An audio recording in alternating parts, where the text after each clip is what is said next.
वन्दो ज्ञानानन्दकर नेमि चन्द गुणकन् माधव वन्दित विमल पद पुण्यपयोनिधिनन् पुण्यपयोनिधिनन्.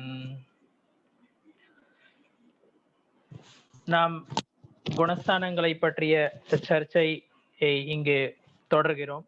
இதுவரை நாம் 12 குணஸ்தானங்களை பற்றி சர்ச்சை செய்துள்ளோம். தொடர்ச்சியாக இப்பொழுது 13வது குணஸ்தானத்தை பற்றிய சர்ச்சை இங்கு செய்வோமாக. 13வது குணஸ்தானம் சயோக கேவலி குணஸ்தானமாகும். அரஹந்த நிலை இந்த குணஸ்தானத்தில் இருக்கிறது. இந்த அரஹந்த நிலை 16வது குணஸ்தானம். ஆச்சாரிய நேமிச்சந்திர சித்தாந்த சக்கரவர்த்தி அவர்கள் கோமடசார நூலின் ஜீவகாண்டத்தில் 63 மற்றும் 64 இந்த 2 காதைகளில் அவர் இங்கு இந்த 13வது குணஸ்தானத்தை பற்றி எடுத்துரைக்கிறார். கேவலனானதிவாயர கிரண கலாவப்பணாசியண்ணானோ நவ கேவலலத்துக்கம் சுஜனிய பரமப்பவயேசோ அசஹாயணானதன்ஷண சஹிவோ இதி கேவலீஹுஜோகேண ஜுத்தோத்தி சஜோகஜினோ அணாயினிஹனாரிசே உத்தோ என்பது சயோக கேவலி குணஸ்தானத்தை பற்றி எடுத்துரைக்கும் காதைகளாகும். காதையில் என்ன சொல்ல வருகிறார் என்றால், 4 காத்தியா கர்மங்களை க்ஷயம் செய்பவர் இந்த குணஸ்தானத்தில் இருக்கிறார். அந்த 4 காத்தியா கர்மங்களை ஞானாவரணம், தர்ஷனாவரணியம், மோகனியம் மற்றும் அந்தராயம் ஆன்மனின் அணுஜீவி குணங்களை, ஆன்மனின் ஞான தர்ஷனம் முதலான குணங்களை காத்தம் செய்யும், அழிக்கும், தடை செய்யும், அதில் ஆவரணத்தை உண்டு செய்யும், தடையை உண்டு செய்யும் இந்த கர்மங்கள், இந்த காத்தியா கர்மங்கள், 4 காத்தியா கர்மங்கள். மோகனீய கர்மத்தை தோஷம் என்று கூறுகிறார்கள். அது அந்த ஜீவன் தன் ஞானம், தர்ஷனம் முதலானவற்றை வெளிப்படுத்தாமல், அதை மறந்து மோக ராக துவேஷ வடிவில், விகாரபாவ வடிவில், விபாவபாவ வடிவில், தன் நிலை மறந்து திரிவு நிலை வடிவில் அது பரிணமிக்கும் பொழுது அதை ஆச்சாரியர்கள் அந்த மோகனியத்தின் தாக்கத்தால் அது திரிவு நிலையில் இருக்கிறது, அதை தோஷம் என்று கூறுகிறார்கள் ஆச்சாரியர்கள். ஞான ஆவரணியம், தர்ஷன ஆவரணியம் அல்லது அந்தராயம் இவைகளெல்லாம் ஆவரணம், தடை என்று கூறுகிறார்கள். மோகனியத்தை தோஷம் என்றும், குறை என்றும், குற்றம் என்றும், ஞானாவரணியம் முதலானவற்றை அந்த கர்மங்களை தடை என்றும், அதாவது ஆவரணம்னா தடைங்க, குற்றம் என்றும் தடை என்றும், இந்த 4 காத்தியா கர்மங்களை மோகனியத்தை தோஷமாகவும் குற்றமாகவும், ஞானாவரணியம் முதலானவற்றை தடையாகவும் ஆச்சாரியர்கள் எடுத்துரைத்திருக்கிறார். அது தோஷமா இருக்கட்டும் அல்லது தடையா இருக்கட்டும், ரெண்டுமே இருக்கக்கூடாது. தன் நிலையில தான் இருக்கணும். ஆன்மா தன் நிலையில இருக்கணும் அப்படின்னா அது தோஷத்தாலையும் பரிணமிக்க கூடாது, தோஷமும் இருக்கக்கூடாது, தடையும் இருக்கக்கூடாது. இப்படி 4 காத்தியா கர்மங்களை அழிக்கும் நேரத்தில் ஔதைக அஜ்ஞானம், கர்மத்தினுடைய உதயத்தால அஜ்ஞானமா இருந்தது, ஞானாவரணி கர்மத்தினுடைய உதயத்தால அஞ்ஞானமா இருந்தது. எவ்வளவு ஞானாவரணி கர்மத்தினுடைய உதயம் இருந்ததோ அவ்வளவு ஞானம் கிடையாது, அஞ்ஞானமா இருந்தது. அதுவே எவ்வளவு ஞானாவரணிய கர்மத்தினுடைய க்ஷயோபஷம் இருந்ததோ அவ்வளவு ஞானம் இருந்தது. க்ஷயோபஷம ஞானம் இருந்தது, மத்தி ஞானம் இருந்தது, ஸ்ருத ஞானம் இருந்தது, அல்லது அவதி ஞானம் இருந்தது, அல்லது மனப்பரிய ஞானம் இருந்தது. இப்படி காத்தியா கர்மங்கள் அழியாத வரை அஞ்ஞானம் இருந்து கொண்டுதான் இருந்தது. காத்தியா கர்ணங்கள், அதாவது ஞானாவரணி கர்மம், காத்தியா கர்மம் அழியும் போது அழியுது. அப்பதான் அந்த கர்மத்தினுடைய உதயத்தினால ஏற்படுற அஜ்ஞானம் போகுது. அஜ்ஞானம் போகுதுன்னா என்னது? முழுமையான ஞானம் கேவல ஞானம் கிடைக்கும் போதுதான் கிடைக்கிறது என்பதை நாம் புரிந்து கொள்ள வேண்டும். இந்த ஞானம் ஏற்படுகிறது அல்லவா, ஞானாவரணிய கர்மத்தினுடைய அழிவால் ஏற்படும், க்ஷயத்தால் ஏற்படும் ஞானம், அது அசகாய ஞானம் என்று குறிப்பிடுகிறார் இங்கு கோமட்ட சாரத்து.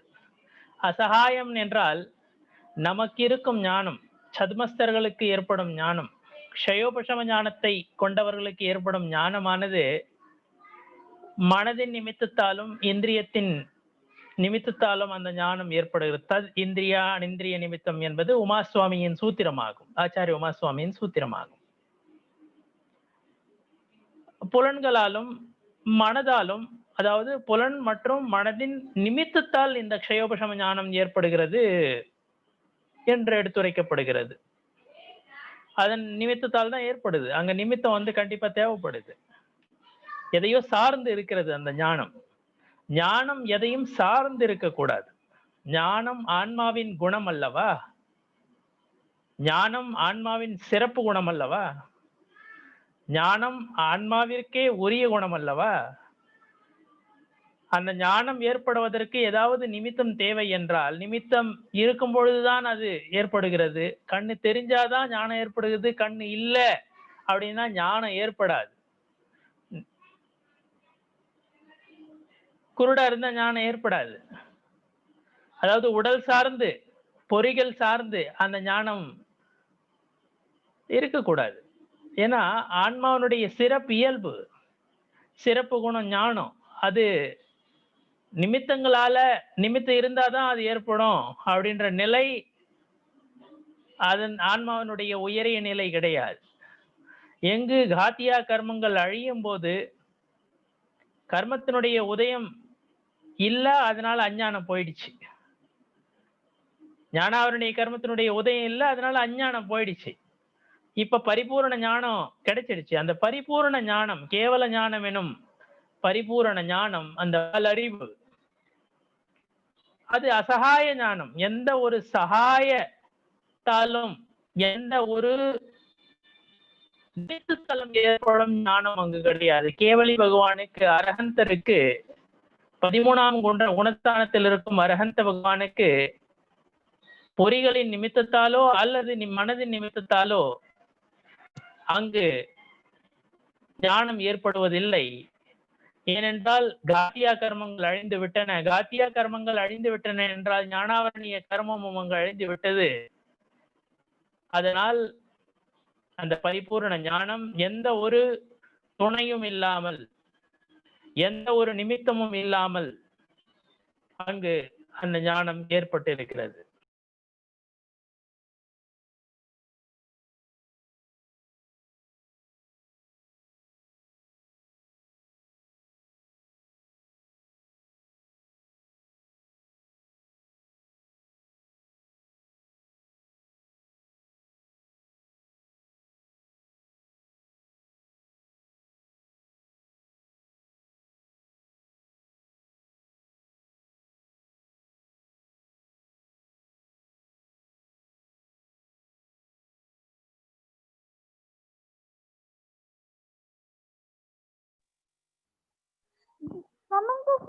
जी வாய்ஸ் வரல जी जी கிளாஸ்ல இருக்கீங்களா? நீங்க பேசுறது கேட்கல जी.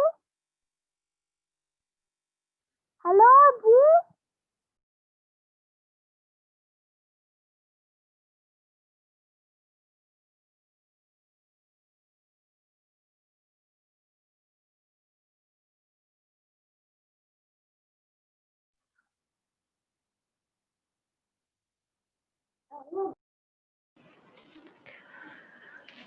அந்த அரஹந்த நிலையில் அந்த வாளறிவு கேவல ஞானம் தோன்றி இருக்கிறது. அங்கு உலக பொருட்களையும் முக்கால பொருட்களையும் ஒரு சேர ஒரே நேரத்தில் முழுமையாக அறியும் வல்லமை படைத்த ஞானம் அந்த ஞானம். அப்படி இருந்தும் அது பிற பொருட்களில் அதனுடைய கவனம் சிதறுவதில்லை. கேவல ஞானம் முழுமை பெற்று விட்டது. அப்படி இருந்தும் அவர்கள் தன் நிலையில் தான் இருக்கிறார்கள். அந்த ஞானத்திற்கு அப்படிப்பட்ட வல்லமை இருக்கிறது. ஆனால் அவர்கள் மோகனிய கர்மம் இருந்தா பாருங்க, மோகனிய கர்மம் இருந்து முழுதுணர் ஞானம் இருந்தா அது ரொம்ப டேஞ்சரஸ். எல்லாம் தெரியும். இப்ப நமக்கு நம்ம பின்னால யார் நம்மளுக்கு சதி பண்றான், நம்ம பின்னாடி யாரெல்லாம் நல்லவனா நினைச்சுக்கிறோனோ அவன் நம்மளுக்கு சதி கூட பண்ணலாம், அதெல்லாம் தெரிஞ்சா இன்னும் தான் மோக ராக துவேஷம் அதிகமாகும். சிலதெல்லாம் தெரியாமே போயிடுது, நம்மளுக்கு நிறைய தெரியாமே போயிடுது. நமக்கு பின்னால யாரு நமக்கு என்ன பண்றாங்க நிறைய தெரியாமே போயிடுது. ஏன்னா நம்மளுக்கு வந்து க்ஷயோபசம ஞானம் தான், நமக்கு நிறைய தெரியாது, என்ன நடக்குது எல்லாம் தெரியாது. அதுவே பாருங்க, கேவல ஞானத்துக்கு எல்லாம் தெரியும். ஒரு பட்சத்துல மோகனிய கர்மத்தினுடைய உதயம் இருக்குதுன்னு வச்சுங்க, ஞானாவரணியம் மட்டும் போயிடுச்சுன்னா என்ன ஆகும் நினைச்சு பாருங்க. ஞானம் மட்டும் முழுமை பெற்று விட்டது, ஆனா மோகனிய கர்மம் இருக்குது, பற்று இருக்குது. அப்படின்னா என்ன ஆகும்? என்னென்னலாம் நடக்குதோ உலகத்துல, முக்காலத்துல உலகத்துல எல்லா பொருட்களில என்னெல்லாம் மாறுகை நடக்கிறதோ, யார் மனசுல என்னென்னலாம் தோன்றுதோ அது எல்லாத்தையும் அறிஞ்சதுன்னா அந்த ஜீவன் தான் இருக்கிறதுலயே துன்பப்படுற ஜீவனா துயரப்படுற ஜீவனா இருக்கும். அந்த அரகந்த நிலையில அதாவது நீங்க எண்ணி பாருங்க, நான் என்ன சொல்ல வரேன்றது எண்ணி பாருங்க. அதனாலதான் மோகனியம் முதல்ல போகுது, ஞாபகம் வச்சுங்க. 12வது குணஸ்தானத்துல ஆச்சாரிய உமாசுவாமி என்ன சொல்றாரு? மோகக்ஷயாத் அப்படின்றாரு. முதல்ல மோகனியம் போகுது, அந்த பற்று அருந்தொன்னுங்க. உபச்சாரமா சொல்லும் போது வீதராக நிலையோட சர்வஜ்ய நிலையும் தோன்று விடுகிறது என்று கூறுவது உண்டு. அது உபச்சாரமா சொல்றது. உண்மையில பார்க்க போனா மோகனிய கர்மம் அழியறதுனால 12வது குணஸ்தானத்துல முதல்ல மோகனிய கர்மம் அழியுதுங்க. அப்ப வந்து ஒரு ஜீவன் வந்து வீதராக அந்த நிலையை அடைந்து விடுகிறது. என்ன சொல்ல போனா அந்த வீதராக நிலைன்றது அந்த லோப கஷாயம் 10வது குணஸ்தானத்துல போது பாருங்க, அங்கேயே கூட வீதராக நிலையை அடைந்து விடுகிறது ஒரு ஜீவன். உபச்சாரமா அங்கேயும் சொல்றாங்க எங்கெங்க எந்த நோக்கம் என்பதை நாம் புரிந்து கொள்ள வேண்டும். அந்த லோபாந்த கஷாயம் 10வது குணஸ்தானத்துல போகும்போது அப்படி சொல்றது உண்டு. 12வது குணஸ்தானத்துல மோகக்ஷயம் ஆகும் போது, மோகனிய கர்மத்தினுடைய க்ஷயம் ஆகும் பொழுது, மோகனியம் தாங்க ஆணி வேறு பிறவி சுழற்சிக்கு. தர்ஷன மோகனியம் சமயத்தை ஏற்பட வந்து வாய்ப்பு இல்லாம பண்ணிடுது. சாரித்திர மோகனியம் உதயம் இல்லாம இருந்தாதான் முக்தி மார்க்கத்துல இந்த ஜீவன் ஸ்ரேணி ஏறுது, மேல போகுது. இப்படி மோகனியம் முதல்ல க்ஷயம் ஆகுது, பற்று முதல்ல போயிடுது. பற்று போனதுக்கு அப்புறம் முழுதுணர் ஞானம் இருந்தால்தான் அது அதீந்திரிய இன்பத்தை கொடுக்க வல்லதாக இருக்கும். மோகம் இருந்தா ஞானம் முழுமை பெறவே பெறாது. முதல்ல ஒரு ஜீவன் வந்து வீதராகி ஆகுதுங்க, அதுக்கு அப்புறம் தான் சர்வஜன் ஆகுது. உபச்சாரமா சொல்லிடுறது உண்டு, வீதராகி ஆன உடனே வந்து சர்வஜனம் ஆயிடுறாங்கன்னு உபச்சாரமா சொல்லிடுறது உண்டு. ஆனா கருணாநியோக நோக்குல பார்த்தீங்கன்னா, குணஸ்தான நோக்குல பார்த்தீங்கன்னா 12வது குணஸ்தானத்துல மோகனியம் க்ஷயம் ஆயிடுது, அங்க கூட வீதராகி ஆயிடுச்சுன்னு சொல்றது உண்டு. ஆனா எல்லா கர்மந்தி 4 காத்தியா கர்மங்களையும் அழித்த பிறகுதான் 13வது குணஸ்தானத்துல கேவல ஞானம் தோன்றுகிறது என்பதை நாம் புரிந்து கொள்ள வேண்டும். இப்படி மோகனியம் பற்று அருந்த பிறகுதான் ஞானம் முழுமை அடைகிறது என்பதை நாம் இங்கு புரிந்து கொள்ள வேண்டும். இங்க வந்து அந்த கேவல ஞானம் முதலான நவ கேவல லப்திகள் இங்கே கிடைக்க பெறுகின்றன. அப்படிப்பட்ட ஜீவன் பரமான்ம ஜீவன், இதுவரை அந்தராத்மா என்று அழைக்கப்பட்ட மித்யாத்வ நிலையில் இருக்கும் ஜீவன்கள் மித்யா திருஷ்டிகள் பகிராத்மா என்று அழைக்கப்படுகின்றன. ஏனென்றால் அவர்கள் உடல் மற்றும் உயிரை ஒன்றாக கருதுகிறார்கள், உடலை உயிர் என்றும் உயிரை உடல் என்றும் கருதுகிறார்கள்.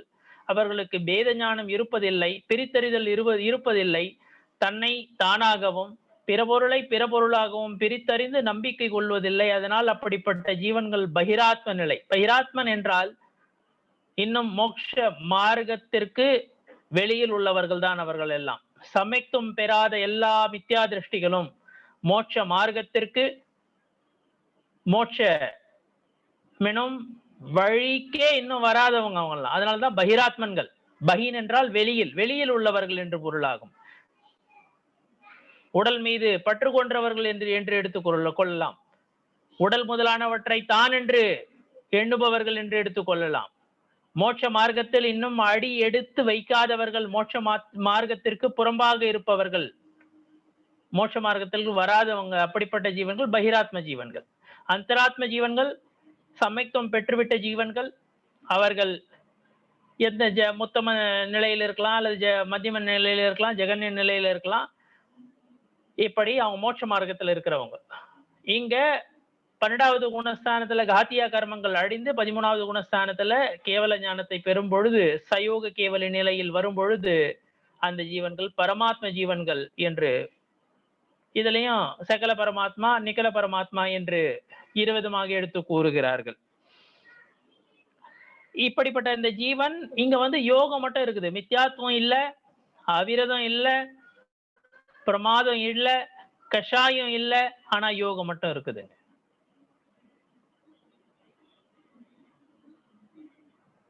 யோகம் மட்டும்தான் இங்க இருக்குது. மற்றதெல்லாம் பந்தத்துக்கு காரணம். இதுக்கு முன்னாடி நம்ம படிச்சிருக்கோம். மித்யாத்துவம், அவிரதம், பிரமாதம், கஷாயம், யோகம் எல்லாம் பந்தத்துக்கு, பந்த ஹேத்தவக என்று உமாசுவாமி, ஆச்சாரிய உமாசுவாமி அவர்கள் எடுத்துரைக்கிறார்கள். இந்த யோக மட்டும் இருக்கிறது, ஆனால் இங்கு வீத்தராக நிலை இருக்கிறது. அப்படிப்பட்ட இந்த நிலையை, அப்படிப்பட்ட இந்த குணஸ்தான நிலைதான் சயோக கேவலி குணஸ்தான நிலை என்று கூறுகிறார்கள். இந்த குணஸ்தானத்தில் இருக்கும் கேவலிகளை, வாளறிவு பெற்றவர்களை, சயோக கேவலிகளை பல பெயர்களால் நாம் ஆகமங்களில் அறிகிறோம். ஆகமங்களில் அவர்களை பற்றி அவர்களை அரஹந்தர் என்று கூறுகிறார்கள். அரிஹந்த, அரஹந்த, அருஹந்த. அருஹந்த அதிகம் கேள்விப்பட்டிருக்க மாட்டீங்க. சில இடங்களில் அருஹந்த என்ற குறிப்பும் வருகின்றன. அதிகம் பயன்படுத்தப்படாத சொல்லாக இருந்தாலும் அரஹந்தருக்கு அருஹந்த, அரிஹந்த இப்படிப்பட்ட பெயர்கள் இருக்கின்றன. கேவலி என்று கூறுகிறார்கள். கேவல ஞானத்தை பெற்றதனால் அவரை கேவலி என்று கூறுகிறார்கள். பரமாத்மா என்று, ஆன்மா உயரிய நிலையை அடைந்து விட்டது, அந்த அணுஜீவி குணங்களை காத்தம் செய்யும், அழிக்கச் செய்யும் காத்தியா கர்மங்களை இந்த நிலையில் இருக்கும் ஜீவன்கள் அழித்து விட்டன, கேவல ஞானத்தை பெற்றுவிட்டன இந்த ஜீவன்கள். அதனால் இந்த ஜீவன்களை பரமாத்ம ஜீவன்கள் என்று கூறுகிறார்கள். தூய்மை அடைந்த ஆன்மா, பரம ஆத்மா. சயோகி ஜினர் என்று கூறுகிறார்கள். இவர்கள் ஏனென்றால் கஷாயங்களை வென்றுவிட்டனர், காத்தியா கர்மங்களையும் வென்றுவிட்டனர். இன்னும் யோகம் மட்டும் இருக்கிறது, மனவச்சன காயம் மட்டும் இருக்கிறது. அவற்றில் பரிஸ்பந்தனம் இல்லை என்றாலும் யோகம் மட்டும் இருக்கிறது. சகல பரமாத்மா என்றும் கூறுவதுண்டு. இவர்களை பரஞ்சோதி, பரமேஷ்டி பரஞ்சோதி என்று காதைகள் இருக்கின்றன. பரமேஷ்டி பரம்ஜோதி என்ற ஸ்லோகங்கள் எல்லாம் இருக்கிறது. இப்படி எல்லாம் பல பெயர்களால் இந்த அரஹந்த நிலையில் இருக்கும் இந்த 13வது குணஸ்தானவர்த்திகளை நாம் அறிகிறோம். அரிஹந்த, அரஹந்த, அருஹந்த, கேவலி, பரமாத்மா, சயோகிஜினர், சகல பரமாத்மா, பரஞ்சோதி என்ற பெயர்களால் நாம் இந்த குணஸ்தானத்தில் இருப்பவர்களை அறிகிறோம். சமயத்துவம் என்ற அடிப்படையில் பார்க்கும் பொழுது எந்த சமயத்துவம் இந்த குணஸ்தானத்தில் இருப்பவர்களுக்கு இருக்கிறது என்று பார்ப்போமே ஆனால் இங்கு க்ஷாயிக சமயத்துவம் மட்டும்தான் இருக்கிறது. க்ஷாயிக சமயத்துவம் தான் இருக்கு. 12வது குணஸ்தானத்திலையும் அது நம்ம ஏற்கனவே நம்ம பார்த்திருக்கோம். க்ஷாயிக சமயத்துவம், ஏன்னா இங்க வந்து காத்தியா கர்மங்கள் க்ஷயமாகிவிட்டன. க்ஷாயிக சமயத்துவம் தான் இருக்கிறது. சமயத்துவம் 4வது குணஸ்தானத்திலிருந்தே இருக்கிறது. இங்கு கர்மத்தின் அங்க உபசமம் ஆகியும் இருக்கலாம், க்ஷயோபசமம் ஆகியும் கீழ்நிலைகள்ல வந்து சமைத்து இருக்கலாம். அது ஔபசமிக சமயத்துவமா இருக்கலாம், அல்லது க்ஷாயோபசமிக சமயத்துவமா இருக்கலாம். இங்க அரஹந்த நிலையில அது க்ஷாயிகம், கர்மங்களை அகற்றி, முற்றிலுமாக அகற்றி, வென்று அழித்து இந்நிலையில் அவர்கள் உள்ளார்கள், தன் நிலையில் உள்ளார்கள். இப்படி இங்கு கேவல இங்க வந்து க்ஷாயிக சமயத்துவம் மட்டும்தான் இருக்கிறது என்பதை நாம் புரிந்து கொள்ள வேண்டும். மற்ற ஔபசமிக சமயத்துவம் அல்லது க்ஷயோபசமிக சமயத்துவ நிலைகள்லாம் இங்க கிடையாது அப்படின்றத நம்ம புரிஞ்சுக்கணும். அது கிடையவே கிடையாது. இங்க வந்து இந்த க்ஷாயிக சமயத்துவத்தை பெற்றதுனால இவங்கள பரம அவகாட சமயத்துவத்தை பெற்றவர்கள். பரமாவகாட சமயத்துவம் அது மிகவும் அந்த சமயத்துல, ஏன்னா ஸ்ரேணி க்ஷபக் ஸ்ரேணியில இருக்கிறவங்க கூட அல்லது உபசம ஸ்ரேணியில இருக்கவங்க கூட க்ஷாயிக சமயக் திருஷ்டியா இருக்கலாம் அப்படின்றத நம்ம ஒரு 2 கிளாஸ் முன்னாடி கூட நான் அதை விளக்கி சொன்னேன். ஆகமங்களின் சான்றுகளோடு அதை நான் எடுத்து சொன்னேன். க்ஷாயிக சமயக் திருஷ்டி அங்கே இருக்கிறாங்க, ஸ்ரேணி ஏறும்போது இருக்கிறாங்க. ஏன் 4வது குணஸ்தானத்துல கூட க்ஷாயிக சமயக் திருஷ்டி இருக்கிறாங்க, க்ஷாயிக சமயக் திருஷ்டி இருக்கிறாங்க. இங்க வந்து அந்த காத்தியா கர்மங்களை வென்று அந்த உயரிய நிலையில் தன் நிலையில் இருக்கும் அந்த பரஞ்சோதி ஆன்மாக்கள், கேவல ஞானத்தை பெற்ற அரஹந்த நிலையில் உள்ள ஆன்மாக்கள் கர்மங்களை வென்று, காத்தியா கர்மங்களை வென்று க்ஷாயிக சமயத்துவத்துடன் கூடியவர்களாக இருப்பதனால் இவர்களுடைய சமயத்துவத்தை பரம அவகாட சமயத்துவம் என்றும் கூறுவது, பரமாவகாட சமயத்துவம் என்றும் கூறுவது. பரம அவகாட, பரமாவகாட, பரமாவகாட சமயத்துவம் என்றும் கூறுவது உண்டு. சாரித்திர அடிப்படையில் பார்க்கும் பொழுது இங்கு யதாக்கியாத்த சாரித்திரம் 11வது குணஸ்தானத்திலையும் யதாக்கியாத்த சாரித்திரம், ஔபசமிக ஸ்ரேணியில கடைசி குணஸ்தானம், அதே போல உபசம ஸ்ரேணியில ஷபக ஸ்ரேணியில 12வது குணஸ்தானத்திலையும் யதாக்கியாத்த சாரித்திரம் அப்படின்றத பார்த்து, இங்க 13வது குணஸ்தானத்திலையும் அதே யதாக்கியாத்த சாரித்திரம், மற்ற யதாக்கியாத்த சாரித்திரம். காலம் இந்த குணஸ்தானத்துல எவ்வளவு காலம் ஒரு உயிர் இருக்கும் என்று பார்த்தால், ஜெகன்ய காலம் ஒரு அந்தர்முகூர்த்த நேரம் இங்க வந்து ஜீவன் இருக்கலாம். ஜெகன்ய மினிமம். அதிகம் பட்ச காலம் உத்கிருஷ்ட காலம்னு பார்க்கும் பொழுது 8 வருஷம், 8 அந்தர்முகூர்த்தம் கம்மியான 1 கோடி பூர்வ வருஷம். 1 கோடி பூர்வ வருஷத்துல 8 வருஷம் 8 அந்தர்முகூர்த்தம் கம்மியான காலம் வந்து உத்கிருஷ்ட காலம் ஒரு ஜீவன் அரஹந்த நிலையில இருக்க முடியும். மத்தியம காலம் பார்க்கும் பொழுது இதுக்கு இடைப்பட்ட காலம். இதற்கு இடைப்பட்ட காலம்னா என்னங்க, ஒண்ணு அந்தர்முகூர்த்த காலம் மினிமம் அரஹந்த நிலையில இருப்பாங்க. உத்கிருஷ்டமா அதிகபட்சமா பார்க்கும் பொழுது 1 கோடி பூர்வ வருஷம் இருப்பாங்க. அந்த 1 கோடி பூர்வ வருஷத்துல வந்து 8 வருஷம் 8 அந்தர்முகூர்த்தம், அதுலயும் வந்து அந்த கர்ப்ப காலமும் அடக்கம். ஞாபகம் வச்சுங்க, அந்த 8 வருஷம் 8 அந்தர்முகூர்த்தம் 8 அந்தர்முகூர்த்தம் சொல்றேன் பாருங்க, 8 அந்தர்முகூர்த்தம் சொல்றேன் பாருங்க, அதெல்லாம் வந்து அந்த கர்ப்ப காலம், கர்ப்பத்தில் இருக்கிற டைம், அதுவும் அதுல அடக்கம் அப்படின்றத புரிஞ்சுக்கணும். அந்த 270 டேஸ் ஆல்மோஸ்ட் அந்த அந்த காலமும் அதுலதான் அடக்கம் அப்படின்றத புரிஞ்சுக்கணும். இந்த 8 வருஷம் 8 அந்தர்முகூர்த்தத்துல அது அடக்கம் அப்படின்றத புரிஞ்சுக்கணும். 1 கோடி பூர்வ வருஷம் உத்கிருஷ்டமா இருக்கலாம். இதற்கு இடைப்பட்ட காலம் இருக்கு பாருங்க, அது மத்தியம காலமா இருக்கலாம். சில பேருக்கு வந்து அது 10 வருஷமா இருக்கலாம், சில பேருக்கு 20 வருஷமா இருக்கலாம், சில பேருக்கு 30 வருஷமா இருக்கலாம், சிலருக்கு 1000 வருஷமா இருக்கலாம். சில பேருக்கு வந்து இங்க வந்து 1 கோடி பூர்வ வருஷம் வந்து அதிகபட்சம் வந்து இந்த அரஹந்த நிலையில இருப்பாங்க. அதுல வந்து 8 வருஷம் 8 அந்தர்முகம் மட்டும் கம்மியா இருக்கும் அந்த 1 கோடி பூர்வ வருஷத்துல அப்படின்றத இந்த உத்கிருஷ்ட சமயத்தை சொல்லும் போது இங்க எடுத்து சொல்லி இருக்கிறாங்க. கமனாகமனம் இங்கிருந்து இந்த ஜீவன் எங்க போக முடியும், எங்க இருந்தெல்லாம் இந்த குணஸ்தானத்துக்கு ஜீவன்கள் வர முடியும்னு பார்க்கும் பொழுது 13வது குணஸ்தானத்துல இருந்து சயோகி கேவலி குணஸ்தானத்துல இருந்து 14வது குணஸ்தானத்துக்கு தான், அயோகி கேவலி குணஸ்தானத்துக்கு தான் ஜீவன்கள் போகும். எங்க இருந்து வரும் அப்படின்னு பாத்தீங்கன்னா 12வது குணஸ்தானத்துல இருந்து தான் 13க்கு வரும், 13ல இருந்து 14க்கு தான் போகும். பேக்ல போவாது, சரிங்களா? பேக்ல போறது கிடையாது. அப்படி அரஹந்த நிலை, ஏன்னா காத்திய கர்மங்களே அழிச்சிருச்சு இந்த ஜீவன் அப்படின்றத புரிஞ்சுக்கணும். இப்படி போறது 13ல இருந்து 14க்கு போகும், அல்லது 12ல இருந்து 13க்கு வரும். இந்த குணஸ்தானத்தினுடைய சிறப்பு என்ன அப்படின்னு பார்க்கும் பொழுது, யாருக்கு வந்து கேவல ஞானம் கிடைச்சிருக்கோ அவங்க எங்க இருக்கிறாங்க, இந்த இடத்துல இருக்கிறாங்களோ அங்க வந்து மொத்தம் சுபிக்ஷம் இருக்கும். எந்த ஒரு பசி பட்டினி அப்படிப்பட்ட இதுலாம் பஞ்சம் அதெல்லாம் எதுவும் ஏற்படாது. சுபிக்ஷமா இருக்கும், எல்லாமே எல்லாம் செழுமை உள்ள இடங்களாக இருக்கும். அப்படிப்பட்ட இடமா இருக்கும். ஆகாஷ கமனம் இவங்க வந்து தரையில நடக்கிறது இல்லை அப்படின்றது உங்களுக்கு தெரியும். கவலாகாரம் நம்மள மாதிரி வந்து பிடி சோறு கவலம் சோறு அதெல்லாம் அதாவது சாப்பாடு அதெல்லாம் சாப்பிடுறது கிடையாது. ஆகாரமே கிடையாது இங்க. அந்த கர்ம நோ கர்ம வருகணையில் இருக்கு பாருங்க, அது மட்டும்தான் இருக்குது அங்க. மற்றபடி ஏன்னா இன்னும் அகாத்திய கர்மங்கள் இருக்குது. அந்த நோக்குல பார்க்கும்பொழுது கர்ம நோகர்ம வருகணைகள் அதெல்லாம் தான் இருக்கிறது. மற்றபடி ஆகாரம் இங்க வந்து அரஹந்த நிலையில கிடையாது. அ இப்படிப்பட்ட அதிசயங்கள் இந்த கேவல ஞானத்தை பெற்றவர்களுக்கு உண்டு. இங்கு அ எப்படி வந்து சாதாரண மனுஷனுக்கு வந்து பல நோய்கள்லாம் ஏற்படலாம். ஆனா அரஹந்த நிலையில இருக்கும்பொழுது எந்த விதமான நோய்களும் அ ஏற்படுவதில்லை. அல்லது அசாதா கர்மத்தினுடைய உதயத்தால உபசர்க்கம் ஏற்படுது பாருங்க. முனி நிலையில உபசர்க்கம் ஏற்படுது. அல்ல பல இன்னும் அ ஒரு எதிர்மறையான சூழல்கள் அமைகின்றன அல்லவா? அதெல்லாம் வந்து 13வது குணஸ்தானத்துல அந்த அசாத்தா வேதனை கர்மத்தினால ஏற்படுற அந்த சூழ்நிலைகள், அதெல்லாம் கூட 13வது குணஸ்தானத்துல ஏற்படுவது கிடையாது.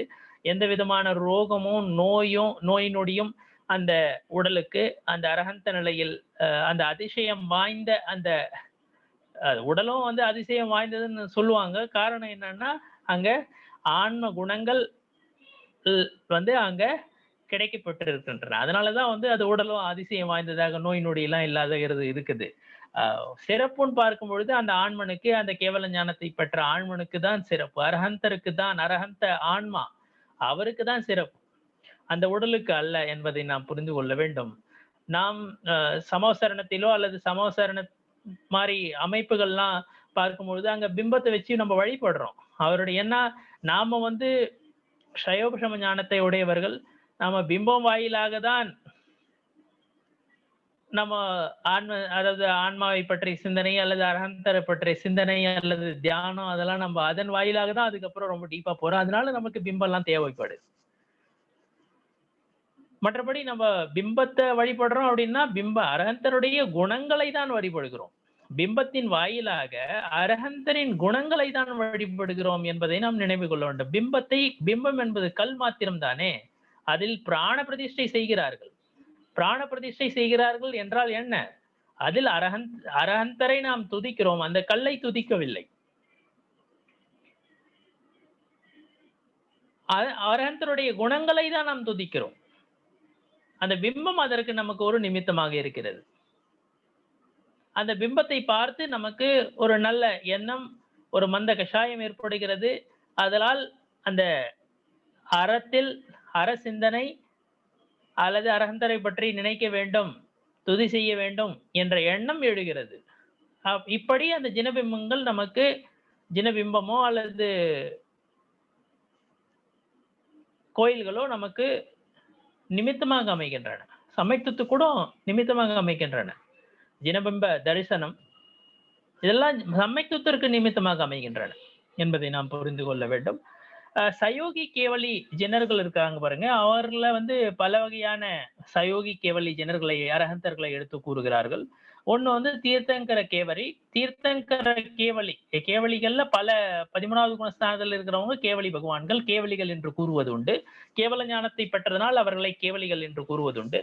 அவர்களை தீர்த்தங்கர கேவலி என்று கூறுவதுண்டு. தீர்த்தங்கர கேவலி என்றால் யார் வந்து உபதேசம் சமோசரணம் வாயிலாக உபதேசம் செய்கிறார்களோ அப்படிப்பட்ட அவர்கள் தீர்த்தங்கர கேவலிகள் என்று அழைக்கப்படுவதுண்டு. மூக்கு கேவலிகள் வந்து உபதேசம் எல்லாம் பண்றது இல்ல. பரத சக்கரவர்த்தியினுடைய குமாரர்கள் மூக்கு கேவலிகள் தான் அப்படின்னு சொல்றாங்க. அந்தக்கிரத்த கேவலி என்றால் அவர்கள் அந்தர்முகூர்த்தத்துல மோட்சத்தையே அடைஞ்சிடுறாங்க. கடைசி நேரத்துல தான் எல்லாம் அவங்களுக்கு நடக்குது.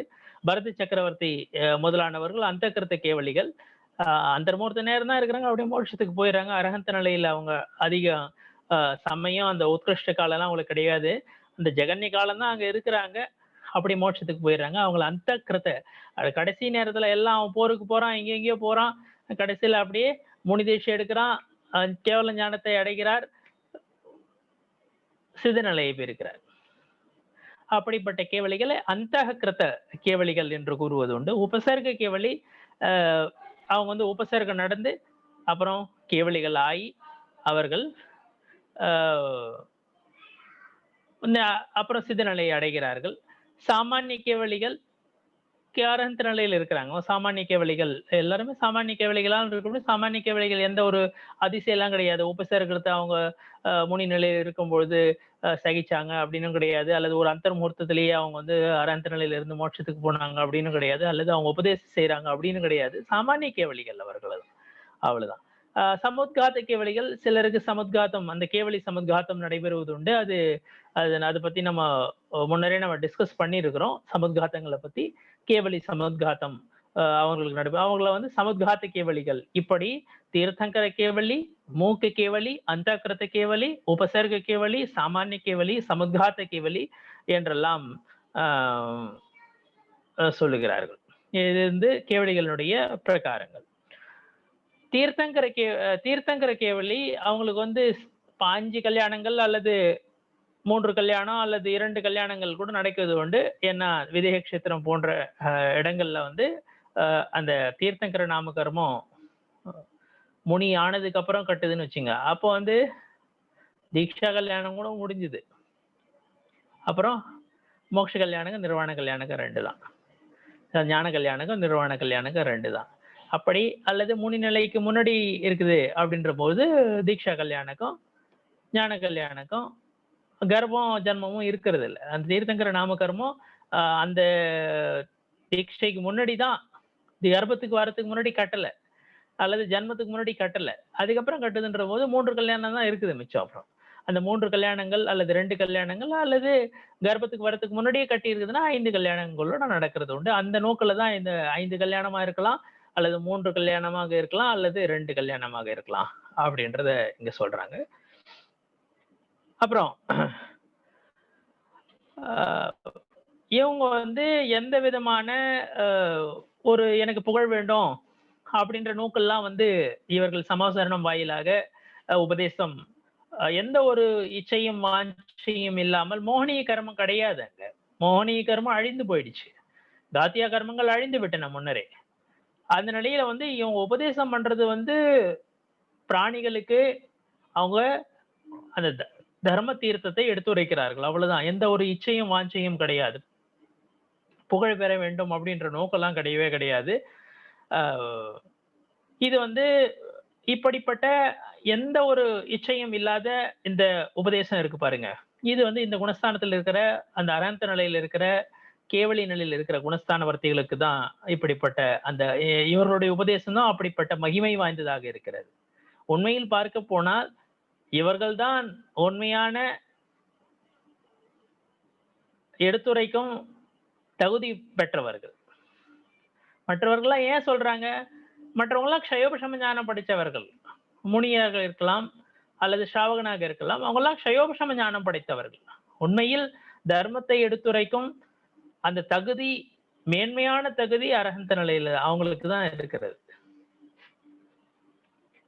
இவங்களுக்கு வந்து சமாசரணம் அமைவது உண்டு, அல்லது கந்தகுட்டி சமாசரணத்துல அந்த ஜென பகவான் அந்த அவர் வீட்டில் இருக்கும் அந்த இதனுடைய பெயர் தான் கந்தகுட்டி, அதுக்குள்ள இருக்கிறது சமாசரணத்துக்குள்ள.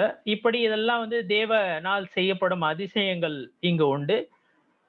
இங்க வந்து தெரிஞ்ச மனுஷன் தேவர்கள் அனைவர்களும் இங்க வந்து திவ்ய துணிய 24 மணி நேரத்துல 6 கடி நேரம், 24 கடின்றது 24 நிமிஷம், 6 கடி நேரம் வந்து 3 அல்லது 4 முறை வந்து ஒரு நாள்ல வந்து திவ்ய துணி உபதேசம் சமாசரண உபதேசம் ஒரு நாள்ல நடைபெறுவது உண்டு.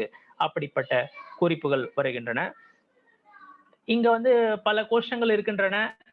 அந்த 12 கோஷ்டங்கள் எல்லாம் பார்க்கும் பொழுது இங்க தெரிஞ்சனும் வரான், மனுஷனும் வராங்க, தேவர்களும் வராங்க. இங்க என்ன ஒரு கேள்வி என்ன எழுதுனா, இங்க இந்த சமஸ்கரணத்துல வரவங்க, இந்த கோஷ்டங்கள்ல வந்து ஆடுறவங்க என்ன இவங்க சமய திருஷ்டிகளாக தான் இருப்பாங்களா அப்படின்னு பார்க்கும் பொழுது, இங்க வந்து இந்த சமவசரணத்துல வர ஜீவன்கள், அந்த அரோபதேசத்தை கேட்க வர ஜீவன்கள் அனைத்துமே பார்க்க போனீங்கன்னா எல்லாமே தேவசாஸ்திர குரு மேல பக்தி இருக்கிற ஜீவனா, தர்மத்து மேல அக்கறை இருக்கிற, தர்மத்துல இன்ட்ரெஸ்ட் இருக்கிற ஜீவனா தான் இருக்கும். அது மேல வந்து இவங்களுக்கு வந்து ஈர்ப்பு கண்டிப்பா இருக்கிறது. அப்படிப்பட்ட ஜீவன்கள் தான் அரோபதேசத்தை கேட்க வருது. ஆனா அவங்க கண்டிப்பா சமய திருஷ்டியா தான் இருந்தாகணும் அப்படின்ற எந்த ஒரு குறிப்புகள்லாம் எதுவும் கிடைக்கல. எந்த ஜீவன்களாலும் வருது, அவங்க சமய திருஷ்டியாகவும் இருக்கலாம், மித்யா திருஷ்டியாகவும் இருக்கலாம், ஆனா தர்மத்துல கண்டிப்பா ஈடுபாடு உடையவர்கள், தர்மத்துல ஈர்ப்பு உள்ள ஜீவன்கள் தான் இங்க வந்து அந்த அரோபதேசத்தை கேட்க வருகின்றன என்பதை நாம் தெரிஞ்ச ஜீவன்களுக்கு கூட இங்க வருது. தேவர்களும் இருக்கிறார்கள், மனிதர்களும் இருக்கிறாங்க. இப்படி இங்க வந்து புலன்கள் அல்லது பொறிகள் வந்து இந்த ஞானத்துல இங்க இருக்கிறோம் அந்த கேவல ஞானத்துல அந்த வாளறிவில வந்து நிமித்தமாக அமைவதில்லை. அதனால்தான் இது நிஸ்ஸகாய ஞானம் அல்லது அசகாய ஞானம் என்று கூறுவது உண்டு. முக்கால பொருட்களையும் உலக பொருட்களையும் ஒரு சேர ஒரே நேரத்தில் முழுமையாக அறியும் வல்லமை படைத்த ஞானத்தை இங்கு இவர்கள் பெறுகிறார்கள். இங்கு கேவல தர்ஷனம், கேவல ஞானம். க்ஷயோபசம ஞான சத்மஸ்தர்களுக்கு வந்து முதல்ல தர்ஷனம் ஏற்படும், அதுக்கப்புறம் ஞானம் ஏற்படும். ஆனால் இங்கு கேவல தர்ஷனம், கேவல ஞானம் ஒரே நேரத்தில் யுகபத் என்று கூறுவார்கள். யுகபத்னா ஒரு சேர ஏற்படுகிறது.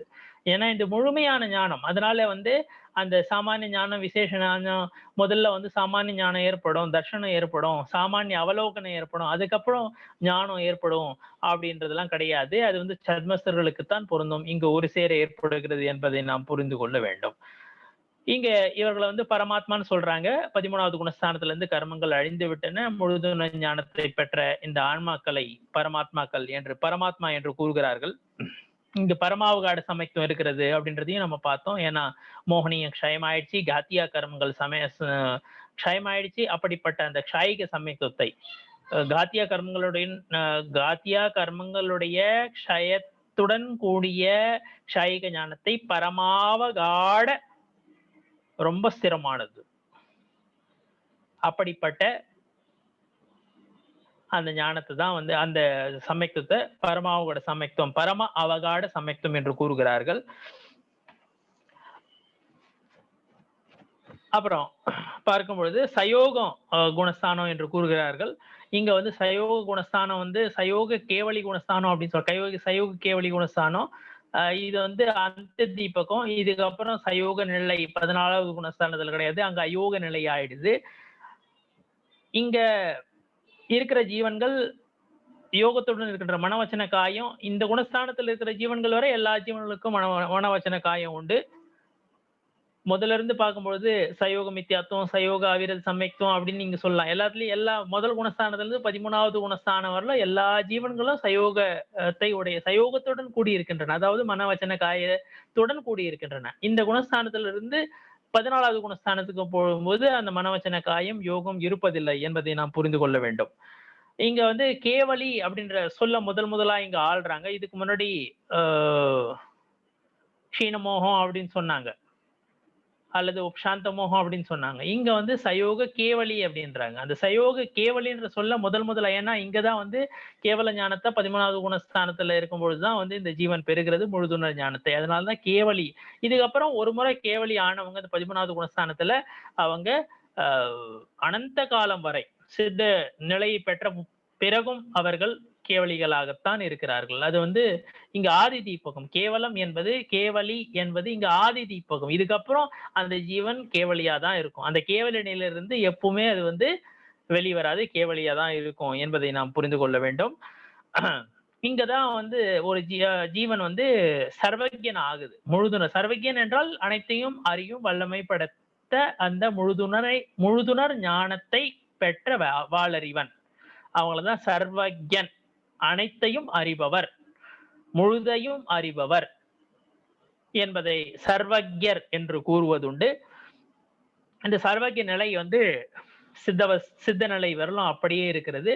ஒரு முறை சர்வஜர் ஆயிட்டாங்கன்னா அதுக்கப்புறம் அவங்க அல்பஜ்யனா மாறது கிடையாது. அவங்க ஞானம் அதுக்கப்புறம் திரும்பவும் ஞானாவரணையும் வந்து தடை செய்யாது, திருப்பினும் உதயத்துக்கு வராது. முற்றிலும் அழிந்த பிறகு ஞானாவரணையெல்லாம் உதயத்துக்கு வர்றது கிடையாது, ஏன்னா அது அழிந்தே போயிடுச்சு அப்படின்றத எல்லா காத்தியா கர்மங்கள்ல இருந்து இந்த ஜீவன் விடுபட்டு இருக்கிறதுனால இவங்களை வந்து ஜீவன் முக்தர் என்று கூறுவதுண்டு. ஏன்னா திரும்பவும் இவங்க வந்து பிறவி நிலைக்கு வரப்போவதில்லை என்பதை நாம் இங்கு புரிந்து கொள்ள வேண்டும். அடுத்ததாக அயோக கேவலி குணஸ்தானம் என்பது 14வது குணஸ்தானம் ஆகும். அயோக கேவலி குணஸ்தானம். நேமிச்சந்திர சித்தாந்த சக்கரவர்த்தி அவர்கள் 65வது காதையில் என்ன கூறுகிறார் என்று பார்ப்போம். சீலேசிம் சம்பத்தோ நிருத்த நிசேஷ ஆசவோ ஜீவோ கம்மரய விப்பமுக்கோ கயஜோகோ கேவலி ஹோதி. இங்க வந்து சம்பூர்ண சீலத்தை பெற்றவர்கள் என்று கூறுகிறார். சம்பூர்ண முழுவதுமான ஒழுக்கத்தை பெற்றவர்கள் சித்த நிலையில். ஏன்னா உடலே கிடையாது, எல்லா விதமான ஆசிரவங்களும் போயிடுச்சு, கர்ம வருகை கிடையாது, கர்ம பந்தமும் கிடையாது, கர்ம வருகையும் கிடையாது, வினை வருதலும் கிடையாது, வினை கட்டுதலும் கிடையாது, ஆசிரமும் கிடையாது, பந்தமும் கிடையாது, வினை ஊற்றும் கிடையாது, வினை பந்தமும் கிடையாது, வினை கட்டும் கிடையாது, இங்க யோகமும் கிடையாது. வீதராகி யோகங்கள் வனவச்சன காயம் கிடையாது இந்த குணஸ்தானத்துல. வீதராகிகளாக இருக்கிறார்கள். ஏன்னா மோகம் வந்து ஏற்கனவே அழிந்து விட்டது. சர்வகி நிலையை பெற்று விட்டார்கள். முழுதுணர் ஞானத்தை 13வது குணஸ்தானத்திலேயே பெற்று விட்டார்கள். அப்படிப்பட்ட இந்த ஜீவன்களை அயோக கேவலிகள் என்று கூறுவார்கள். இந்த குணஸ்தானத்தில் இருக்கும் ஜீவன்களை அயோக கேவலி குணஸ்தானவர்த்திகள் என்று கூறுவது உண்டு. இந்த சம்யக்தம் என்று பார்க்கும் பொழுது க்ஷாயிக சம்யக்தம் இந்த குணஸ்தானத்தில் இருக்குது. ஒரு முறை க்ஷாயிக சம்யக்தம் தோன்றடிச்சுன்னா அதுக்கப்புறம் அது மறைவதில்லை, விடுபடுவதில்லை. இந்த சம்யக்தம், இந்த க்ஷாயிக சம்யக்தத்தை கேவல ஞானத்துடன் கூடிய இந்த க்ஷாயிக சம்யக்தத்தை பரமாவகாட சம்யக்தம் என்றும் கூறுகிறார்கள் என்று நாம் முன்னரே பார்த்திருக்கிறோம். இங்கு சாரித்திரம் என்று பார்க்கும் பொழுது யோகமும் போயிடுச்சு. அதனால இதுவரையிலும் யதாக்கியாத்த சாரித்திரம் அப்படின்னு சொன்னாங்க. 11வது 12வது 13வது குணஸ்தானத்துல யதாக்கியாத்த சாரித்திரத்தை உடையவர்கள் என்று சொன்னார்கள். இப்பொழுது சாரித்திர அடிப்படையில் பார்க்கும் பொழுது அவர்கள் 14வது குணஸ்தானவர்த்தில் பரம யதாக்கியாத்த சாரித்திரத்தை பெற்றவர்கள் என்று கூறப்படுகிறது. அதிலே இன்னும் ஏன்னா யோகமும் போயிடுச்சு, அவ்வளவுதான். அதுதான் ரீசன், வேற எதுவும் கிடையாது. பரம யதாக்கியாத்தன்னு சொல்றதுக்கு காரணம் யோகமும் போயிடுச்சு. இதுல இந்த அயோக கேவலி குணஸ்தானத்துல இருக்கிற நேரம் ரொம்ப அதிகம் ஒண்ணும் கிடையாது. ஒரு 5 லெட்டர் ப்ரொனன்ஸ் பண்ற நேரம், உச்சரிக்கிற நேரம், அவ்வளவுதான். இங்க இந்த அதுவும் வந்து குறில் எழுத்துகள், ஆயி ஊரில் இது சமஸ்கிருத எழுத்துகள். அதுவும் குறில், எல்லாமே குறில் எழுத்துக்கள். அந்த குறில் எழுத்துக்கள் 5 குறில் எழுத்துக்களை உச்சரிக்கிற நேரம் எவ்வளவுதோ அவ்வளவு நேரம் தான் இந்த குணஸ்தானத்துல இந்த ஜீவன் இருக்குது. உடல் போயிட்டு இந்த அயோகி கேவலி குணஸ்தானத்துல வந்து அப்படியே வந்து சிதநிலையை அடைந்து விடுகிறது. 5 குறில் எழுத்துக்களை உச்சரிக்கும் நேரம் தான், அதையும் அந்தர்முகூர்த்தம் தான் சொல்றாங்க. ஆனா அவ்வளவு ஒரு குறுகிய காலம் அது. 5 குறில் எழுத்துக்களை உச்சரிக்கும் நேரம் தான் அந்த அயோகி கேவலி குணஸ்தானத்தில் ஜீவன்கள் இருக்கின்றன. நீங்க அயோகி கேவலி குணஸ்தானம் அப்படின்னு சொல்றாங்க. இதை அந்தர்முகூர்த்தம் தான் நேரம் தான் சொல்றாங்க. கமனாகமனம் என்று பார்க்கும் பொழுது இங்க இருந்து சித்த நிலைக்கு தான், சித்தகதிக்கு தான் எல்லா ஜீவன்களும் செல்கின்றன. எங்கிருந்து இந்த குணஸ்தானத்துக்கு வரும்னு பார்க்கும் பொழுது 13வது குணஸ்தானத்துல தான் இந்த குணஸ்தானத்துக்கு வர முடியும். வேற எங்கிருந்து 12ல இருந்தா நேரெல்லாம் வர முடியாது. 13வது குணஸ்தானத்தில் இருக்கிற ஜீவன்கள் மட்டும்தான் இங்க வரும். இந்த குணஸ்தானத்தின் சிறப்புகள் என்று பார்க்கும் பொழுது இந்த குணஸ்தானத்திலேயே கடைசி சமயத்துல எல்லா கர்மங்களும் அழிந்து விடுகின்றன. அகாத்திய கர்மங்கள் எல்லாம் அழிந்து விடுகின்றன. இந்த குணஸ்தானத்தினுடைய கடைசி சமயத்துல எல்லா கர்மங்களும் அழிந்து விடுகின்றன. இங்க வந்து யோகமும் போயிடுது, அயோக கேவலி குணஸ்தானம். அதனால வந்து ஈரியாபத்த ஆசிரமமும் ஏற்படுவதில்லை. அதுக்கு முன்னாடி சாம்பிராயிக ஆசிரமம் வந்து எல்லாருக்கும் ஏற்படுது. சாம்பிராயிக ஆசிரமம் வந்து எல்லாருக்கும் ஏற்படுகிறது. மித்யாத்துவம், அவிரதம், பிரமாதம், கஷாயம், யோகத்தால் வந்து சாம்பிராயிக ஆசிரமம் எல்லாருக்கும் ஏற்படுகிறது. ஆனா அந்த ஈரியாபத்த ஆசிரமம் யோகத்தால தான் ஏற்படுகிறது. 13வது குணஸ்தானத்திலேயே அந்த ஈரியாபத்த ஆசிரமம் அங்க இருக்கிறது. அதனால 14வது குணஸ்தானத்துல அயோக நிலை இருக்கிறதுனால யோகமும் கிடையாது இங்க இந்த குணஸ்தானத்துல. மனவச்சன காய் யோகமும் கிடையாது இந்த நிலையில். அதனாலதான் இங்கு ஈரியாபத ஆசிரமமும் ஏற்படுவதில்லை. அந்த யோகத்தால் ஏற்படும் ஈரியாபத ஆசிரமம், யோகமும் கிடையாது இங்கு. அயோக கேவலி நிலை, யோகமும் இல்லை இந்த நிலையில். மனவச்சன காய யோகமும் இந்த நிலையில் இல்லை. அதனால் இது அயோகி கேவலி குணஸ்தானம், அயோகி கேவலி குணஸ்தானம் என்பதை நாம் இங்கு புரிந்து கொள்ள வேண்டும். இங்கு ஈரியாபத ஆசிரமமும் கிடையாது.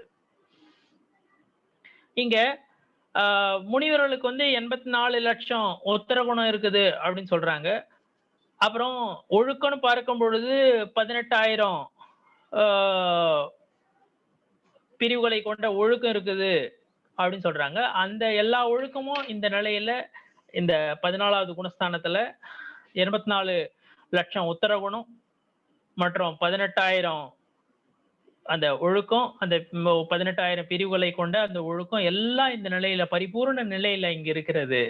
அந்த 14வது குணஸ்தானத்துல அயோக கேவலி குணஸ்தான நிலையில எல்லாம் அந்த அயோக கேவலிகளுக்கு இருக்கிறது என்பதை நாம் இங்கு புரிந்து கொள்ள வேண்டும். அந்த 84 லட்சம் உத்தர குணம், 18,000 பிரிவுகளை கொண்ட ஒழுக்கம் எல்லாம் இங்க இருக்கிறது. இங்க வந்து கர்ம வினை வருதல் கிடையாது, பூர்ண சம்வரை ஆயிடுது. பூர்ண நிர்ஜரானா வந்து எல்லா கர்மனுடைய எல்லாம் வந்து எல்லா கர்மம் வந்து இருந்த பத்த கர்மம்லாம் எதுவுமே கிடையாது, எல்லாம் நிர்ஜரை ஆயிடுச்சு. சம்வரை பூர்ண சம்வரை தான். நிர்ஜரையும் பார்க்கும்பொழுது பூர்ண நிர்ஜரை தான். கடைசி சமயத்துல அகாத்திய கர்மங்களும் இங்க 14வது குணஸ்தானத்துல அழிந்து விடுகின்றன. இங்க அயோகன்றது வந்து ஆதி தீபகம். இதுக்கப்புறம் அயோக கேவலி தான். சித்த நிலையில இருக்கிறவங்களும் அவங்க அயோகம் தான். இதுக்கப்புறம் அவங்க சித்த நிலைக்கு தான் போறாங்க. யோகம் இதுக்கப்புறம் கிடையாது. 14வது குணஸ்தானத்துலயும் இல்ல, அதுக்கப்புறம் இங்க இருந்து போற சித்த கதியிலேயும் வந்து அயோக கேவலி அயோக நிலை தான் இருக்கிறது, யோகம் கிடையாது. 14வது குணஸ்தானத்துலயும் யோகம் கிடையாது, அதுக்கப்புறம் சித்த நிலையிலையும் யோகம் கிடையாது. இப்படி இந்த அயோகி கேவலி குணஸ்தானம் சித்த நிலையிலையும் அவங்க அயோகி நிலையில் தான் இருக்கிறாங்க. அதனாலதான் இந்த அயோகி என்பது 14வது குணஸ்தானத்துல ஆதி தீபகம். இதுக்கப்புறம் அப்படியே கண்டினியூ ஆகும் அப்படின்னு பொருளாகும்.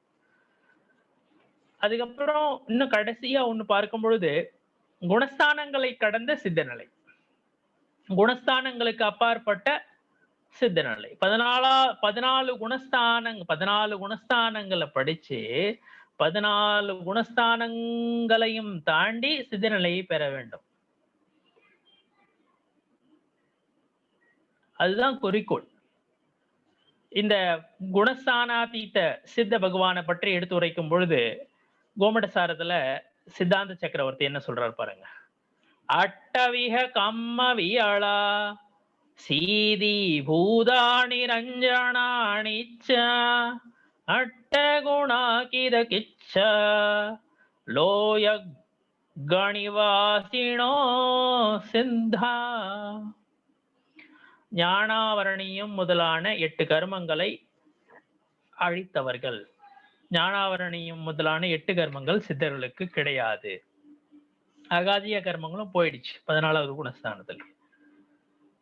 அனந்த சுகத்தில் தலைத்துக் கொண்டிருப்பவர்கள், அனந்த சுகத்தை அனுபவித்துக் கொண்டிருப்பவர்கள், பரம சாந்த நிலையை பெற்றவர்கள். எந்த மோகனியெல்லாம் கிடையாது, அதனால பரம சாந்த நிலை. மித்யா தர்சனம் முதலான எல்லா விகாரங்களையும் போக்கியவர்கள், என்றும் அந்நிலையில் நிலைத்திருப்பவர்கள். சித்த நிலையில் என்றும் நிலைத்திருப்பவர்கள், நித்திய என்றும் அதே நிலையில் நிலைத்திருப்பார்கள். மீண்டும் பிறவிகளாம் வந்துட மாட்டாங்க, அவதாரம் எடுக்கிறாங்க அப்படிலாம் கிடையாது. சித்த முக்த நிலையை அடைஞ்சிட்டா ஒரு முறை அந்த முக்த நிலையில் தான் இருப்பாங்க, சித்த நிலையில் தான் இருப்பாங்க. திரும்பவும் சம்சாரத்துக்கு எந்த ஒரு ஜீவனும் வருவதில்லை, அந்த முக்த நிலையில் தான் இருப்பாங்க. சமயக்கு ஷாயிக்கு சமயத்தை என்றும் பெற்றிருக்கிறார்கள். அனந்த சுத்த பரியாயங்களை பெற்றவர்கள். ஒவ்வொரு கணமும் அங்கும் பரியாயம் சேஞ்ச் ஆகிட்டே போகுது. ஏன்னா ஆன்ம பொருள் சித்த நிலை அடைஞ்சதுக்கு அப்புறம் அதுல பரியாயங்களுடைய மாறுகைகள் நிகழ்வதில்லை அப்படின்னு நம்ம எடுத்துக்கூடாது. ஏன்னா பரியாயங்கள் மாறிக்கொண்டே இருக்கவில்லை என்றால் திரவியம் நிலையாக இருக்காது, பொருள் நிலையாக இருக்கிறாது. அந்த க்ஷாயிக நிலையிலே அப்படியே அங்கு அந்த உயிர் அந்த பரியாயங்கள் மாறிக்கொண்டே இருக்கின்றன. ஒவ்வொரு கணமும் அவர்கள் அதீந்திரிய சுகத்தை, புதுமையான அந்த சுகத்தை, அதீந்திரிய சுகத்தை அனுபவித்துக் கொண்டிருக்கிறார்கள்.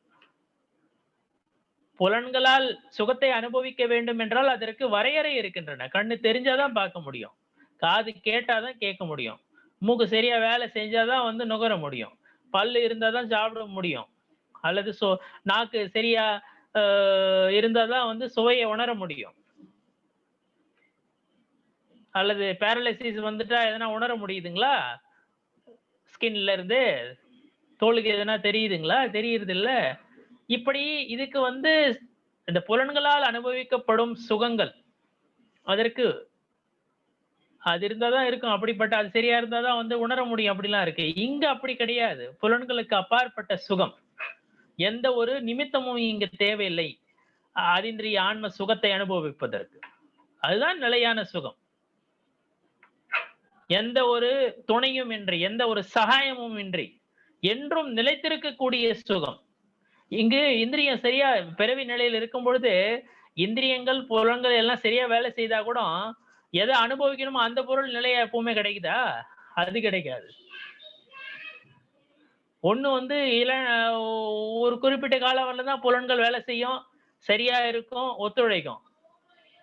இன்னொன்னு அப்படி ஒரு பட்சத்துல எப்பவுமே புலன்கள் ஒத்துழைக்குதுனாலும் அனுபவிக்க வேண்டிய பொருள் எப்பவுமே கிடைக்குதா? ஏன்னா பிறரை சார்ந்து நாம் சுகத்தை பெற விரும்பினால் நிலையான சுகத்தை, உண்மையான சுகத்தை நம்மால் பெற முடியாது.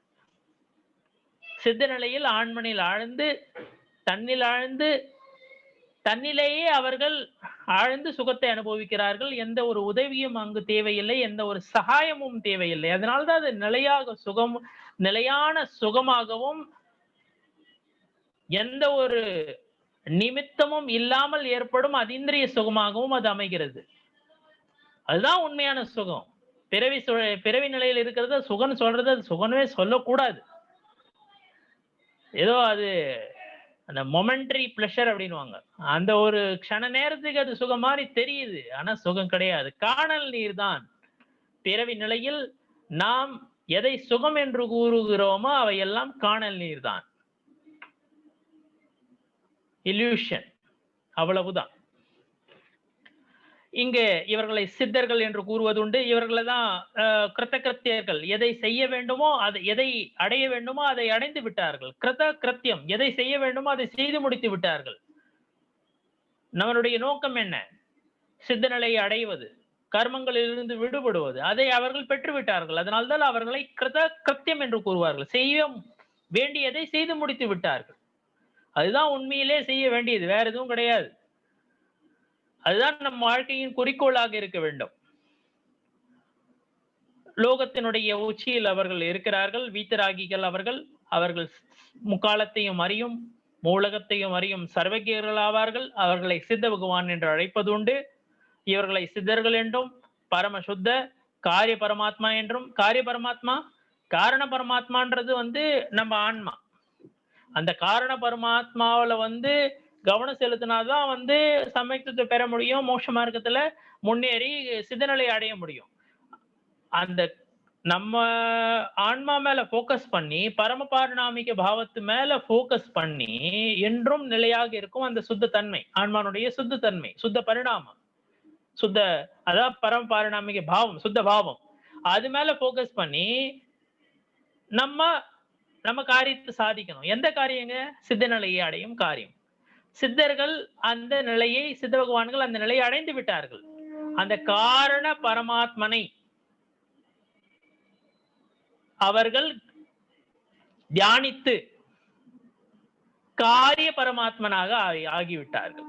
காரண பரமாத்மானது எந்த ஆன்மனை தழுவி அல்லது போக்கஸ் பண்ணி சித்தநிலை அடைகிறோமோ அதுதான் காரண பரமாத்மா.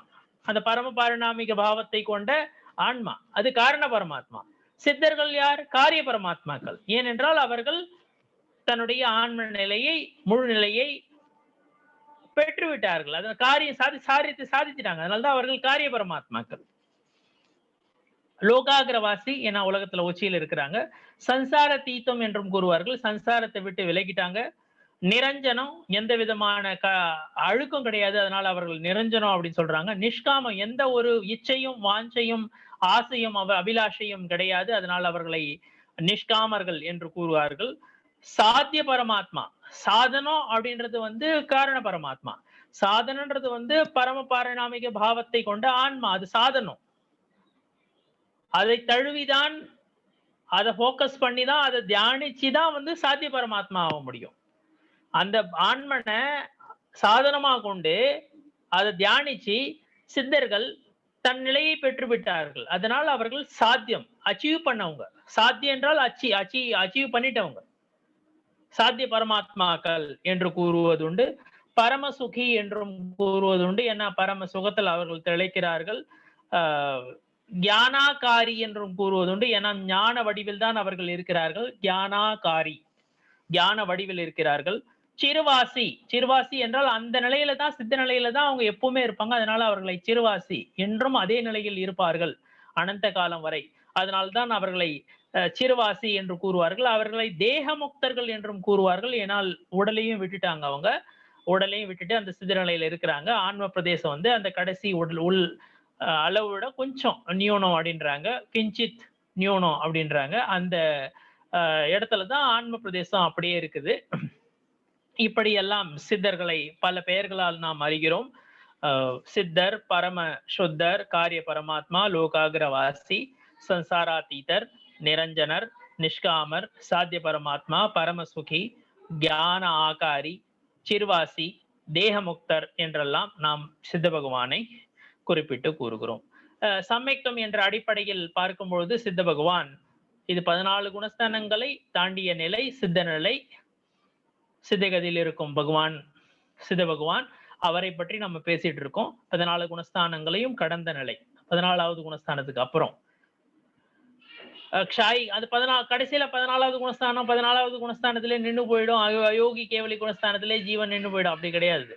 அந்த 5 குரல் எழுத்துக்களை உச்சரிக்கிற நேரம் தான் அந்த குணஸ்தானத்துல இருக்குது. அப்படியே சித்தகதிக்கு அது வந்துடுது 14 குணஸ்தானங்களையும் தாண்டி. க்ஷாய்க்கு சம்யக்தம் தான் இருக்குது. இங்க பரம யதாக்கியாத சாரித்திரம் இந்த குணஸ்தானத்துல. காலம் அப்படின்னு பார்க்கும் பொழுது ஒரு சித்த கதியில ஒரு ஜீவன் வர்றதுக்கு வந்து தொடர்ச்சி மட்டும் இருக்கிறது, அதாவது தொடங்குதல் மட்டும் இருக்கிறது, ஆனா முடிவு கிடையாது. அதனாலதான் சாதி அனந்த காலம் வரலாம். சாதி அனந்த காலம், தொடக்கம் இருக்குது, முடிவு கிடையாது. அதனால சாதி என்பது தொடக்கம் உடையது, அனந்த என்பது முடிவு கிடையாது. சாதி அனந்த காலம் வரலாம் ஒரு ஜீவன் வந்து சித்தகதியில இருக்கிறது, சித்த நிலையில இருக்கிறது. கமனாகமனம் 14வது குணஸ்தானத்துல இருந்தா ஒரு ஜீவன் இங்க வரும். இங்க வந்துட்ட ஜீவன் திரும்பவும் போறது கிடையாது. இங்க அனந்தானந்த சித்த பகவான்கள் இருக்கிறார்கள். அவர்களுடைய ஞானத்துல, முழுதுணர் ஞானத்துல, கேவல ஞானத்துல எந்த ஒரு வேறுபாடும் கிடையாது. எல்லா சித்த பகவானுடைய ஞானமும் ஒரே மாதிரிதான். ஏன்னா முக்காலத்துல மூலத்தில் இருக்கிற எல்லா பொருளையும் ஒரு சேர ஒரே நேரத்துல முழுமையா அறிகிற ஞானம் என்பது எல்லா சித்தர்களுக்கும் ஒரே மாதிரிதான். அதுல எந்த வேறுபாடும் கிடையாது. ஒரே ஒரு வேறுபாடு ஆன்ம பிரதேச நோக்குல தான் வேறுபாடு. அந்த கடைசியா அவர்கள் எந்த சரீரத்தை பெற்றிருந்தாங்களோ, உடலை பெற்றிருந்தாங்களோ அதே அளவு அந்த ஆன்ம பிரதேசம் இருக்கும். அதை விட கொஞ்சம் நியூனமா அப்படின்னு சொல்றாங்க. அந்த அளவு இருக்குது. அவருடைய ஆன்ம பிரதேசம் வந்து கடைசி அந்த உடல் எவ்வளவு இருந்ததோ அந்த அளவுதான் ஆன்ம பிரதேசத்தோட அந்த சித்த நிலையில இருக்கிறது, சிதகதியில இருக்கிறது என்பதை, சித்த சிலையில இருக்கிறது என்பதை நாம் புரிந்து கொள்ள வேண்டும். இவர்களை வந்து பூத பிரக்யாபன நய நோக்கில வந்து விதேகத்துல இருந்து மோட்சத்தை பெற்றார், அங்கிருந்து பெற்றார். இப்ப சித்த நிலையில் இருக்கிறார். அந்த நய நோக்கில சொல்றது வந்து இவர் வந்து பரத கஷேத்திரத்துல இருந்து சித்தகதியை பெற்றார். ரிஷபதேவ பகவான் இங்கிருந்து சித்தகதியை பெற்றார். மகாவீரர் இங்கிருந்து பெற்றார். சீமந்தர் இங்கிருந்து பெற்றார். யுகமந்தரர் இங்கிருந்து சித நிலையை அடைந்தார். அந்த நோக்குல தான் பூத பிரக்யாபன நயம் சொல்லுவாங்க. அந்த நய நோக்குல வந்து விதேய கஷேத்திரிலிருந்து முக்தி அடைந்த ஆன்மா, பரத கஷேத்திரிலிருந்து முக்தி அடைந்த ஆன்மா, ஐராவத கஷேத்திரிலிருந்து முக்தி அடைந்த ஆன்மா அப்படிலாம் சொல்றது உண்டு. அது பூத பிரக்யாபன நய நோக்கில், இறந்த கால நோக்குல தான் அப்படி சொல்றது உண்டு. மற்றபடி எல்லா சித்தர்களும் ஒண்ணுதான். எங்கிருந்து மோட்சத்தை அடைந்தாலும் சித்தனுடைய இயல்புகள் எல்லாம் ஒரே மாதிரி தான் இருக்கும். அதுல எந்த வேறுபாடுகளும் கிடையாது. இவங்களுக்கு வந்து திரவிய கர்மம், பாவ கர்மம், நோ கர்மம், எல்லாவித கர்ம மலத்தில் இருந்தும் விடுபட்டவர்களாக இவர்கள் இருக்கிறார்கள். இங்க மனுஷ பவத்தில் இருந்தா இந்த சித்த நிலையை அடைகிறார்கள். மனுஷ பவத்தினுடைய அந்த கடைசி நேரத்துலதான் இங்க வந்து சித்த தசா, சித்த நிலையை அவர்கள் பெறுகிறார்கள். அந்த கடைசி அந்த உடல் விடுபட்டுடுது. அந்த கடைசி நேரத்துல தான் இங்க சித்த நிலையை அடைகிறார்கள். இங்க எப்படி வந்து அந்த கடைசி உடல் போன உடனே லோகாகிர பாகத்துல போய், லோகத்தினுடைய உச்சியில போய் இந்த ஜீவன் வந்து அந்த ஆன்ம பிரதேசம் வந்து அங்க போயிடுது அப்படின்றத நம்ம இங்க புரிஞ்சுக்கணும். அங்கேயே வந்து அனந்த கால வரலும் அதே அந்த லோகாகாயத்தினுடைய உச்சியில வந்து போய் நிக்கிறாங்க. திரவிய சங்கரத்துல அருமையா அந்த உயிரினுடைய 9 பண்புகளை பத்தி அருமையா ஒரு ஸ்லோகம் இருக்கிறது. அதை நீங்க படிச்சு பாருங்க. ஜீவோ ஓ கமவோ அமுத்தி கத்தா சதேக பரிமாணோ போத்தா சன்சாரத்தோ சித்தோ சோ விசசோடகை என்பது ஐ திங்க் 3வது ஸ்லோகமா நான் நினைக்கிறேன். அந்த உயிரினுடைய 9 பண்புகள் அப்படின்ற ஒரு காதை வரும். எப்படிப்பட்ட பண்புகளை பெற்ற விசசோடகை மேல உச்சி போயிடுது, மேல் நோக்கி செல்லும் அந்த இயல்பை பெற்றது, கர்மங்கள்ல இருந்து விடுபட்டு. இப்படி அந்த லோகாகாயத்தினுடைய உச்சியில போய் இந்த ஜீவன் வந்து அனந்த காரில வரலும் அங்கேயே அப்படியே இருக்கிறது அப்படின்றது நம்ம புரிஞ்சுக்கணும். இதுதான் வந்து இந்த சித்த நிலையில் இருக்கிற ஜீவன் பரிபூர்ண சுத்த நிலையை பெற்ற ஜீவனாகும். இதுதான் வந்து அதாவது முழுமையான தன்னுடைய அதற்கு என்ன அந்த எவ்வளவு கெப்பாசிட்டி இருந்ததோ அவ்வளவும் வெளிப்பட்டுடுச்சு. இதுக்கப்புறம் வெளிப்படுறதுக்கு ஒண்ணுமே கிடையாது. எவ்வளவு திறன் இருந்ததோ அந்த திறன் அடிப்படையில எல்லாம் வெளிப்பட்டுடுச்சு. அந்த சித்த நிலையில எல்லாம் வெளிப்பட்டுடுச்சு. இதுக்கப்புறம் வெளிப்பட வேண்டியது ஒண்ணுமே கிடையாது. அதனாலதான் கிருத கிருத்தியர்கள் என்று கூறுவது. எதை அடைய வேண்டுமோ அதை பெற்று விட்டார்கள். இதுக்கப்புறம் டெவலப்மெண்ட்டுக்கு சான்சஸ் கிடையாது. அங்க அது முழு நிலையை அது பெற்று விட்டது அப்படின்றத இங்க இது 14வது குணஸ்தானத்தை தாண்டிய இந்த நிலை, இது சித்த நிலை என்பதை நாம் இங்கு புரிந்து கொள்ள வேண்டும். இப்படி நாம் குணஸ்தானங்களை பற்றிய சர்ச்சையை இத்துடன் இங்கு நிறைவு செய்கிறோம்.